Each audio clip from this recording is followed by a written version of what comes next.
Hey, so we're back, and I'm going to show you guys how to do the first half of a session here.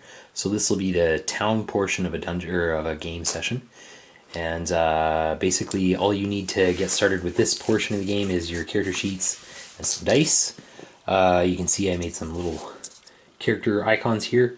If you're interested in kind of knowing how I made those, I can show you. It's pretty easy. Yeah, so before you get started on your session, you're going to want to discuss with your players kind of what direction you want to take the session. So as I said before, you're going to have like a long-term goal for your session, or your games, I guess. And you should always keep that in mind as you go from session to session. How does this relate to the bigger picture of the game?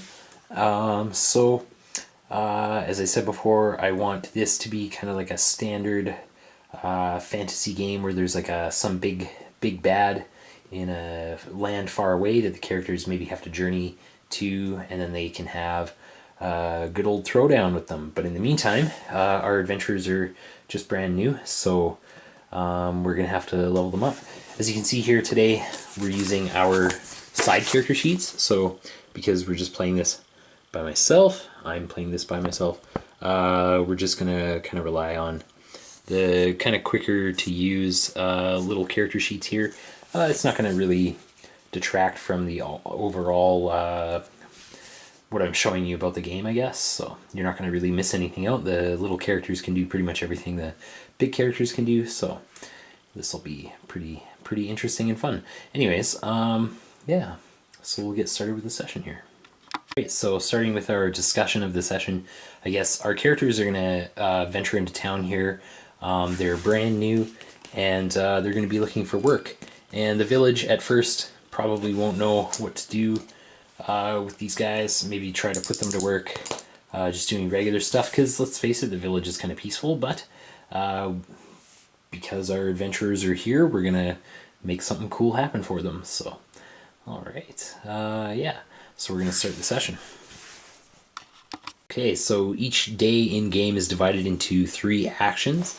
You get 2 actions to kind of do whatever you want, and then you get a third action that you should rest. You don't have to, but if you don't, you risk fatigue for your character, but that's pretty easily mitigated anyways, but we'll talk more about that later.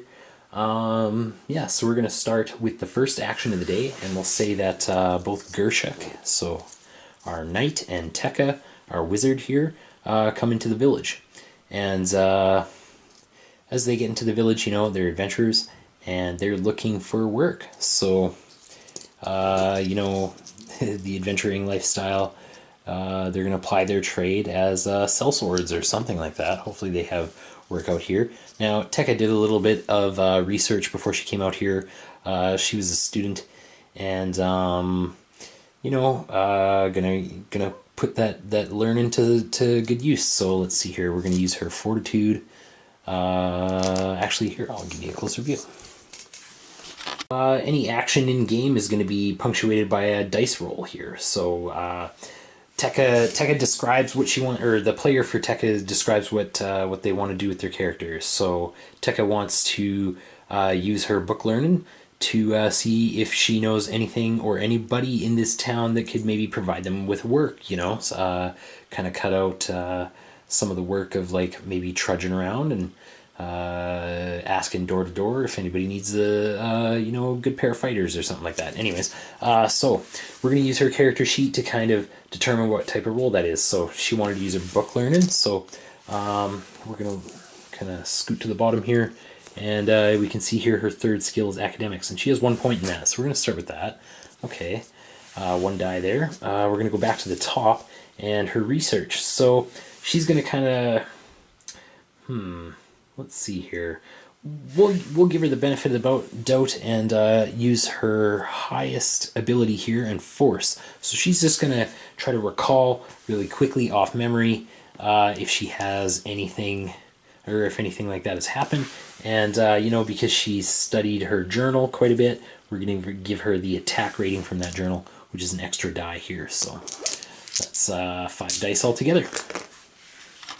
Tekka is going to be rolling against the village here, so that's why I have the town sheet. I'm going to show you exactly what she's going to be rolling against. Okay, so each village or town has its own basic ratings. We have our attack, defense, and ego, and this is what she's going to be rolling against, is the village's defense. So, you know, every village has its own degree of privacy and stuff like that. The bigger the place is, the harder it is to find out even basic things about, you know, individual people, I guess. That sounds kind of weird to say. Anyways, so Tech is going to roll her die, her research die, to see if she knows, you know, anybody in this village who can really help them out. But the village's defense is 2, so we're going to take 2 dice out. And we're going to hope for a 5 or a 6. Alright, here we go. Alright, that's a decent roll. 5 and a 6. So that's 2 successes. Alright, so Tekka, that means Tekka kind of knows where to find employment in this area in terms of, you know, who can hire combat-ready participants. Okay, so she's going to head her way to an outpost here. There's, you know, this is an isolated village on the edge of, I don't know, some forested area, and you know, so there's a ranger station. We're going to go check that place out. Maybe there's monsters that need slain or something like that, or borders enforced. So they head off to the ranger station. So that's their first action for the day. Tekka's research kind of takes up the morning. She's like, okay, I got to look into my book. And then, I don't know, they spend the rest of the day traveling, or the rest of the morning traveling. So that's our first action for the day. Alright, so the next stage of the town actions is the narrator's turn. So the narrator is usually occupied with creating items or dropping story events here. So basically what that means is I'm going to be looking towards making little items that allow me to make dungeons a little more exciting, or limit the character's actions within the village. So okay, I'll show you kind of what I got planned. So a good narrator will do at least a little bit of planning before the session. You don't have to have the items actually written down, but you do have to have an idea of how you want to introduce your next story hook here. So my story hook here is raid, and this is going to be for food, so I'll kind of explain the context there. And I gave it some attributes here. It has 0 attack, 2 durability, and 1 lock. So essentially what I'm going to do with this is, if I'm successful in pulling off this raid, I'm going to lock the food off from the characters, so they're going to have to roll to resist fatigue as a result of losing food. And then, regardless of whether I'm successful with this raid, I'm going to perform some attacks on the village, and this is going to be a little bit more vicious against the village itself. I'm going to be looking to like maybe threaten the integrity of the village, look towards creating a catastrophe or something like that. Anyways, this has 1 attack, 2 durability, and 2 features, and the features are 1 ward and 1 troubles. So this is going to essentially make it easier for me to open up dungeons or quicker, and ward is going to ward certain actions. So anytime there's troubles in the village, I'm going to be rolling the attack rating on this item to introduce more enemies into a dungeon. Yeah, so we're going to get to work building those items. I'm going to show you how I'm going to do that. Alright, so the next stage of the game is the narrator stage. So as the narrator, you're going to be using your time to implement items in the game that are going to drop story hooks and kind of influence the way the characters interact with the world itself. So I'm going to show you guys exactly what that means. So let's get a closer look at a couple of the items that I have in mind. So the 2 items that I want to do for this session are a raid and some attacks. So the raid is going to be kind of a one-time use only thing, although it's going to have some lingering effects in the game. Essentially, I want a pack of goblins to kind of steal some food and essentially cut off the village's food supply making my characters have to spend some in-town actions looking for food. Whether or not I'm successful with that, I'm going to provoke some attacks on the village, and this is essentially going to increase the number of goblins that show up when we do roll some dungeons. So you can see here I have my totals written out. I have 3 and 5, so that's an indication of how many point totals my items are worth. And yeah, so okay, so we're gonna get to work here building our items. All right, so you're gonna begin to notice a pattern in how dice rolls or dice sets are made here. So crafting an item works very similarly to how we developed our last dice set. We're going to start with an ability, use an influence here instead of a talent, and then one of the items here from our character sheet. So essentially what I want to do to build this raid is use my force. So I have some ogre gang leader, and he's going to forcibly kind of intimidate his goblin underlings to go do this raid. So I'm going to be using my force plus my politics. So I'll give you guys a closer look here. Alright, so I have 2 force points and a single point in politics. Now we're going to look at my items. So that gives me 3 dice to roll for my set. And the item I'm going to be using here is my ogre gang. So you notice it doesn't have any attack. It does have some durability, and it has a feature called 2 troubles. So essentially what that means is if I roll a set declaring that I use this item, I get to benefit from the feature of this item. So troubles essentially increases my impact rating for the duration of this turn. So that'll be beneficial in the next stage. So I'm going to get to work rolling my set here. Yeah, so after declaring kind of what I want to do here, I'm going to roll my dice set in front of my players so they kind of know what I'm doing. Oh, and we got a decent roll here. So 1-6, and no other successes after that. But that's still progress on our weapon, or on our item. Yeah, I guess it is a weapon. Kind of like a social weapon. So I'm just going to mark that on my sheet here. 1 success out of 3. There we go. Alright, so the next stage of the game is the Legacy and Impact stage. So this is going to be how we kind of summon or conjure dungeons up in the game. These are going to be like our more adventurous moments where the characters are up against life or death situations. So here we go. I'm going to roll my Impact as the narrator, so I get my die there. Now normally as a full-fledged character I would have a Legacy, so each player would be rolling however many dice equal to their legacy that their character has.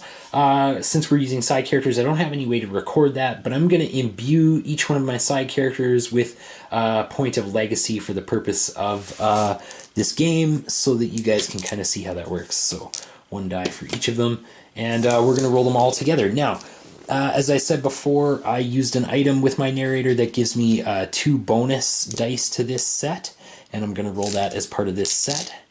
And here we go. 1 success. That's not very many for the dice set that we rolled, but that's okay. You just got to go with it. Sometimes you don't get any successes. You roll a huge mitt full of dice. That's just how it goes. All right, so you might be asking yourself, what are we making this roll for? Pretty easy.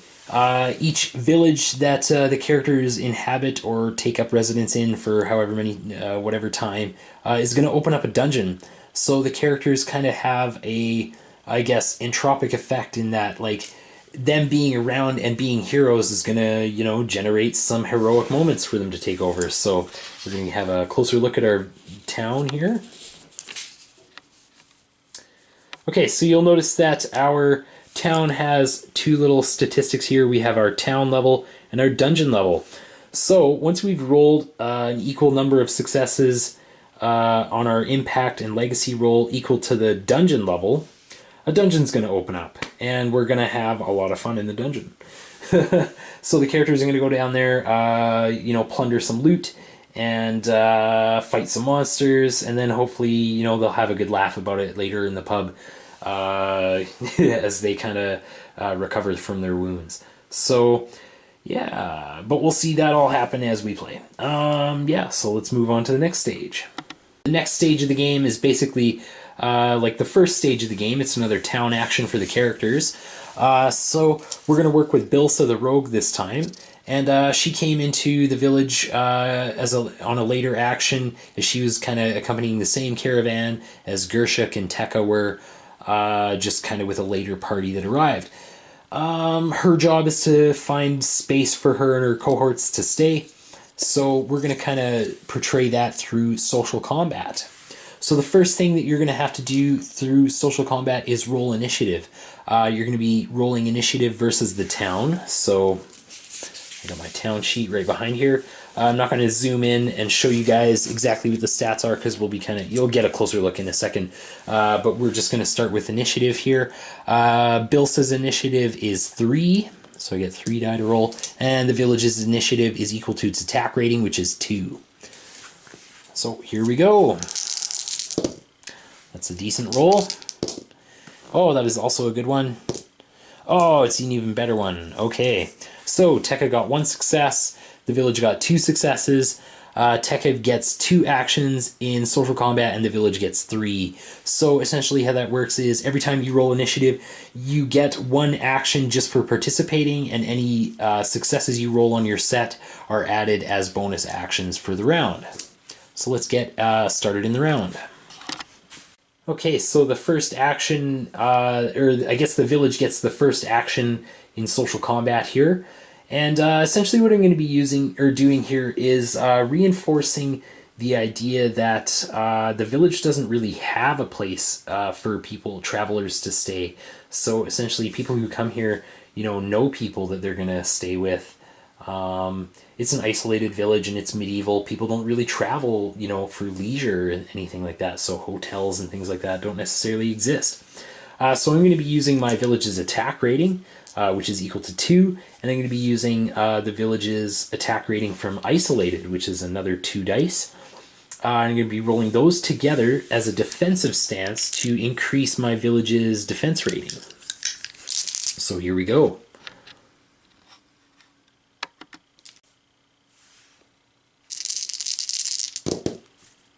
There we go, 1 success. Alright, so the village has successfully increased its defense rating to 3, so that'll make it a little bit more difficult for Bilsa to kind of find a place to stay. Now, the village has 2 more actions to take for this round, but it's going to stall and let Bilsa kind of take the first action. So this is kind of a strategic move, and you'll kind of understand why. Alright, so with the idea that maybe the village doesn't really have a place for them to stay, Bilsa is going to have to make her social attack roll to kind of seek out and find some place for her and her friends to stay. So I'm going to be using her abilities and her talents. I'm going to give you a closer look here. We'll start with her talents. So we can see here we have socialization. So that's basically Bilsa's applied knowledge, social knowledge, basically how deals work, how people do manners and things. Do manners. The way people interact normally.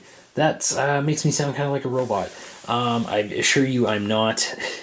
Socialization is kind of like people's applied social knowledge in that,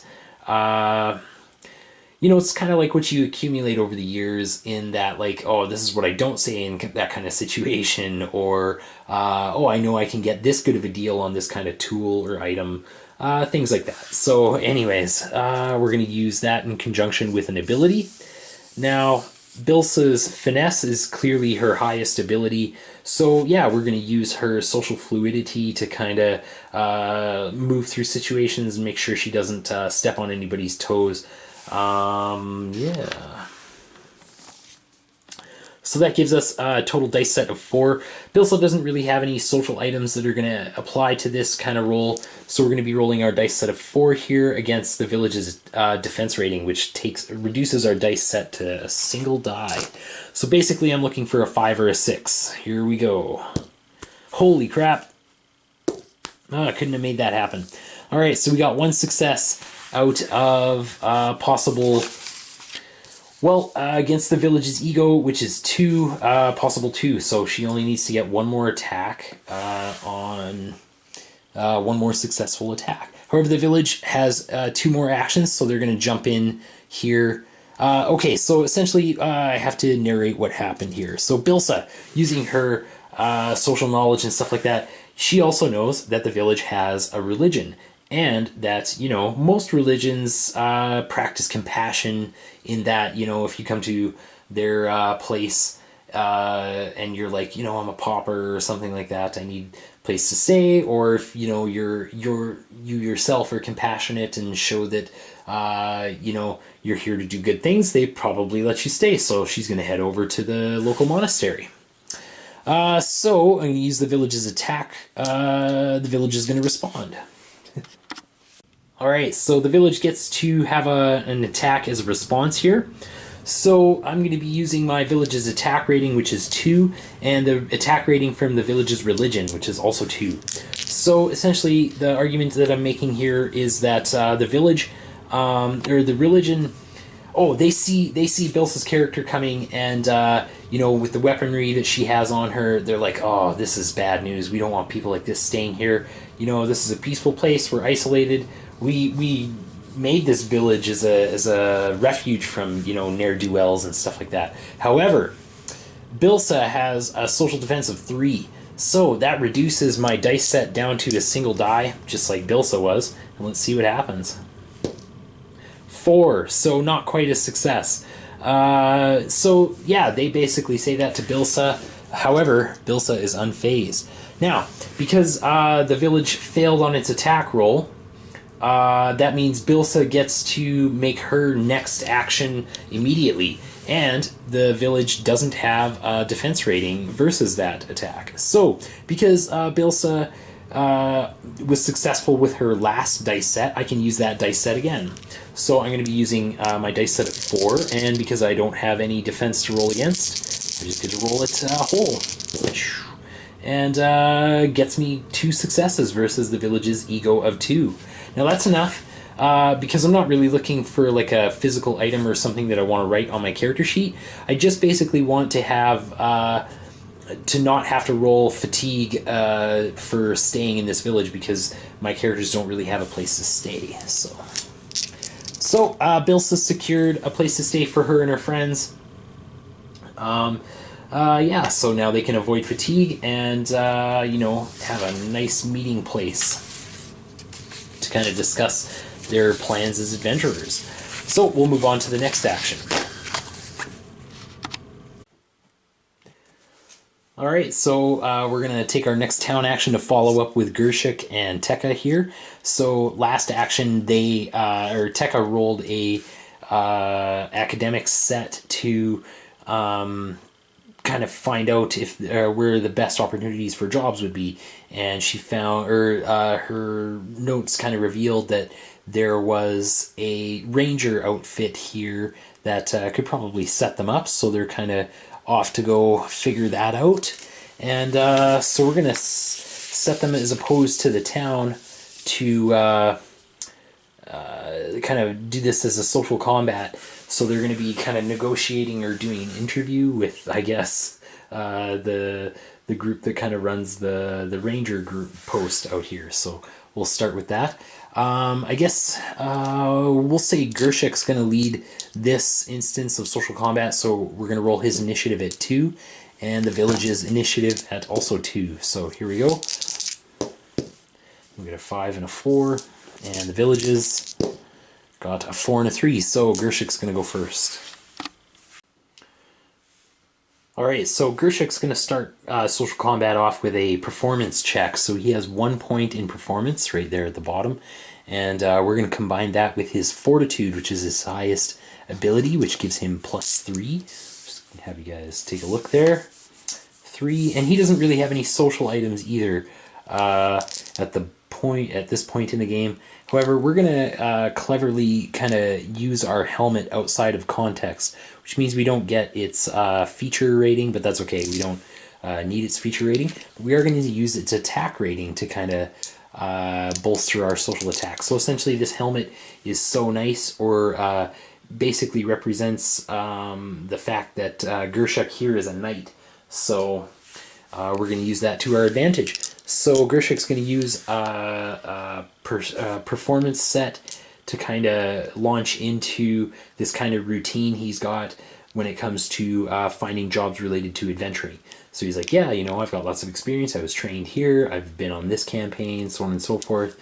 And he knows what to say to kind of get the... or he's kind of got this practiced act anyways. So I'm going to be rolling that against the village's defense rating here. So if we remember, our village here has a defense rating of 2. So out of my set of 5, I'm going to be taking 2 dice out. And we'll roll that set. No successes. So what that means is Gershuk hasn't really impressed these guys. He hasn't done any damage to their ego, so they're not really super eager to hire him or anything like that. So we'll just have to continue trying. However, that does also mean that he loses his second action for the turn. If you remember, I rolled a success on my initiative, so that would have given me 2 actions, but I lose it, and I also lose my social defense. So now it's the village's go. Well, I'm going to say that the rangers are actually employed by the mine, and that basically they're employed to kind of keep the mine area safe, and the miners, keep them going to and from work. So, yeah, and basically the mine has a pretty stringent hiring policy, we'll say. They only hire, soldiers from certain companies or something like that. So I'm going to use the village's attack rating plus the mine's attack rating, which gives me a 4. And yeah, I'm just going to roll my full set as an attack against Gershuk. So we got 1 success, 2 successes against Gershuk, which brings his ego down by 2, and his ego is sitting at 5. You can't see it from there, but that means he has 3 ego left. So, yeah, the village says, yeah, well, when they go to talk to this ranger outpost, they're like, oh, well, we don't do the direct hiring. You're going to have to go talk to the mine owners. And, there's several of them. There's different mines operating around here. So it's kind of turning into a wild goose chase. Anyways, so Gershuk, undaunted by this, we're going to roll our fortitude plus socialization as my finisher for the round. The village gets its defense rating, so I got to take 2 dice out, and we roll my set again. Alright, so Gershuk, he's going to go around and see about finding employment with the mine, so he's going to see if there's like an office or anything like that. Anyways, they end up wandering around the village for quite some time, and no luck. As you can see here, I got a 4 and a 3. No luck. So we're going to start by rolling initiative again and see if we can get any further in this social combat. So here we go for Gershuk's. And we've got a 1 and a 2, so he's going to take 2 actions, or 3 actions this round. And the village has 1, so they're going to take 2 actions this round. So Gershuk is going to go first. And, okay, so he failed that that last set to try and find anything. But he's going to, just kind of trudge on. Let's see, we're going to change our tactics here. So we're going to roll finesse plus, performance again. So we're going to resort to performance here, and he's just going to go up on the street corner and kind of be like, all right, so since the ranger thing failed, maybe there's some farmers out here who are just looking for, I don't know, guard work or bodyguards or something like that. Anyways, versus the village's defense rating, I take 2, and I roll my dice set of 1. And I got a 6, lucky. And I got another 6. Alright, so that's 2 damage. The village only has 2 ego, and because these guys aren't really looking for any items, they're just kind of looking for something to do, we're going to let them have it. So basically, after kind of calling out on the street, one of the more wealthier businessmen, kind of village merchants, comes by and he's like, oh, well, or maybe he's just like a manager or something like that, yeah. And he's like, oh, I like the cut of your guys' jib. And actually, I was one of the organizers for the Rangers around here. But the reason why they're not really hiring is because there's just not really much need for that kind of thing. We just kind of more or less enforce the company rules. But I can tell you what. Why don't you guys meet with me in the morning, and I'll send you out to on a good business trip here. I got some work for some eager young adventurers if you guys are interested. So yeah, the players are quite interested in that kind of thing, so they're going to do that.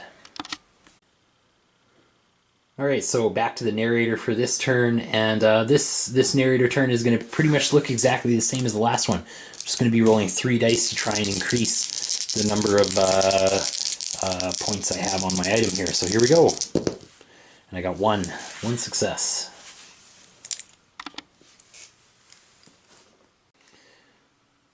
All right, so after we had our second action for the narrator, we do our impact and legacy roll.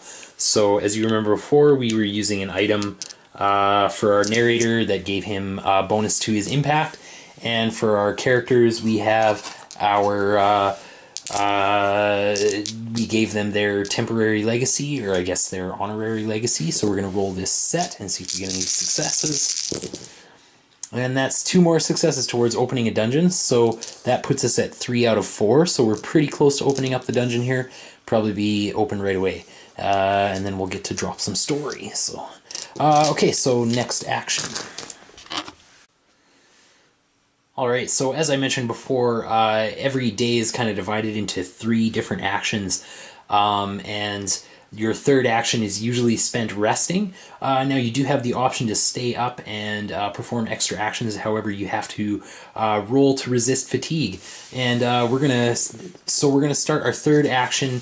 And Bilsa the Rogue is gonna stay up for the evening, and she's gonna go out and find something cool to do. So we're gonna roll her Fortitude to start to see if she resists fatigue. And she does not. So she's going to suffer from fatigue, which is 1 temporary bludgeoning damage. We're just going to mark that down on our sheet here, 1B. And yeah, so basically what that means is she's going to suffer from bludgeoning damage. She may pass out from that bludgeoning damage if she stays up too long, but as soon as she goes to sleep, that bludgeoning damage is going to go away. So that's basically how fatigue works, and we're going to carry on with her action. So she's going to head out and maybe try to make a quick buck on the town. She knows that a wealthy post like this probably has a tavern and probably has a lot of gambling going on. So she's going to try and find a seat at a poker table.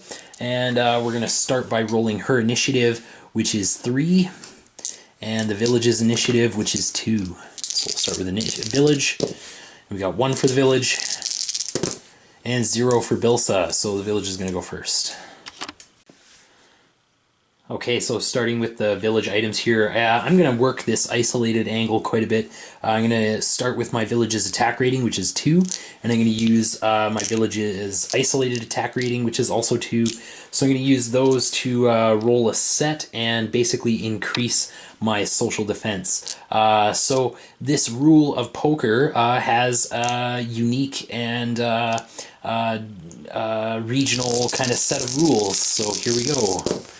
And sure enough, those rules are complicated enough to add 2 social defense onto the village's defense rating. So the village is going to take a rest for its next action and allow Bilsa to attack against it. Alright, so as Bilsa takes an action here, we've got, we're going to use her social talents and her abilities to try and make a good hand. Now, in this situation, Bilsa is actually after some material goods, so we want some gold or some money or some kind of trade goods. So we're going to add a number of ego points to the village in order to represent that Bilsa is going to be getting some kind of tradable commodity thing, or like an item that we're going to write down on her character sheet. So she's not looking for much, just a little bit of winnings. We'll say that she wants a medium item's worth of money or trade goods, and that will add 2 ego to the village's ego. So she's going to formulate her attack, and we're going to roll finesse plus socialization versus the village's defense rating, which is 4, which actually reduces our dice set to 0. So Bilsa's rolling a 0 die, which means only a 6 counts. And I don't get to re-roll my 6s even if I do roll 1. So here goes nothing. And she didn't succeed, which means she now has 0 defense for her next action. And the village is going to jump right into that, using its 2 attack and 2 isolation. And we're going to play a good hand against her, I guess. And sure enough, we've done 1 damage. So out of Bilsa's 4 ego, she now has 3 left. And we're going to start the next action by rolling initiative again. So here's the villages. Villages doesn't get an attack. Oh, but Bilsa, she's got 5 actions for this turn. 1, 2, 3, 4, 5. Yeah, 5 actions. So this should go her way at this point. So she's kind of played a hand and understands the rules now. But we're going to use her uncanny ability to subterfuge. So we're going to use finesse plus subterfuge. And she's going to bluff and say that she's, I don't know, maybe we'll make it out that she's got a better hand than she does. So we're going to increase her social, her social defense with this attack. So here we go. And we got a 1. So that will increase her social defense to 4. And then she's going to take an action to let the village go. Village is going to use that isolated rule set again. And here we go. Oh, but actually when I roll this set, it is reduced by her social defense to 0. So now how the tables have turned. Here we go. And the village gets no attacks. So the village has now lost its defense, leaving it wide open to Bilsa's attack. We're going to use finesse plus socialization, and Bilsa's going to play a series of hands that hopefully win her some cash. So here we go. First attack. Oh, fails. Oh my goodness. Well, that means the village gets to... the village doesn't actually have any more attacks, but that means the village retains its defense for the rest of the actions. So Bilsa will be rolling with 2 less dice, and we have to choose a different social talent. So we're going to revert to subterfuge again. Here we go. And there we go. I was pointing at the wrong character. I don't have subterfuge on that one. But 1, 2, 3, 4. Oh man, this is a good die. 5. All right, so she played 1 good hand and pretty much cleared the pot. So she's gonna go home with a lot of cash here. Let's see what she's got. Alright, so because we kind of have limited space on our character sheet here, we're going to be using a separate item sheet to keep track of our character items and maybe possibly some of our narrator items later in the game here. But this is pretty much just going to go for the characters. So, Bilsa won 2 silver pieces. So I'm just put X2 silver. And in brackets next to that, we're going to put persuasion because that's its context. And we're going to give it 2 attack, 0 durability, and 1 feature, which is silver. So that essentially means we can use it in trade to get automatic successes in a social combat situation. So, I'll give you guys a closer look at that. So I know I can read it really well from where I am. Okay, so there we go. That's pretty much what it's going to look like when you win money in this game. So money isn't necessarily used as it is in other games, although in some situations it pretty much works exactly the same, where you just hand a certain amount of coins off for good or something like that. However, in a lot of situations you're basically just going to be using this to make your social combat go a little bit easier or ensure that you're going to win. So yeah, there we go. So to complete our actions for the day, we have the narrator take their 3rd and final action for the day. So narrators don't necessarily have to take a rest action. You can if you want, if you kind of want to give your players a little bit of a break or something. You're getting too far ahead. However, in most cases the world never sleeps, so you're always going to be able to either spend experience, make a crafting roll, maybe move an avatar around or something like that. But for now we're just going to continue building our item. So here we go. Oh, and that is going to pretty much finish it off. In fact, we only needed 1. So we got 3 successes there. We're gonna just go ahead and erase our out of 3 here. Now, one of the unique features of being a narrator is that if you roll excess successes on a crafting set, you can save them for future projects. So, because I ended up with an excess of 2 or a surplus of 2 successes on that roll, I'm going to contribute them towards my next item, which is attacks. So I'm going to put 2 out of 5 there. I know you guys can't see from that far away, but here I'll just show you rather than zooming in. So there we go. So now I've erased the my fraction there, and I've started my second one, and we've got our raid well on the way. Okay, and we may as well just move on to the next stage here. So at the end of your night action, the narrator is going to roll their impact, and I've used my ogre gang again, so I'm going to roll those 3. And I'm going to roll legacy for every character that was active during the night, so that's Bilsa, and there we go, that's my set. Now if you remember correctly, we only need 1 more, so here's fingers crossed. And there we go, we've got our dungeon open now. So that'll be pretty interesting for our next action.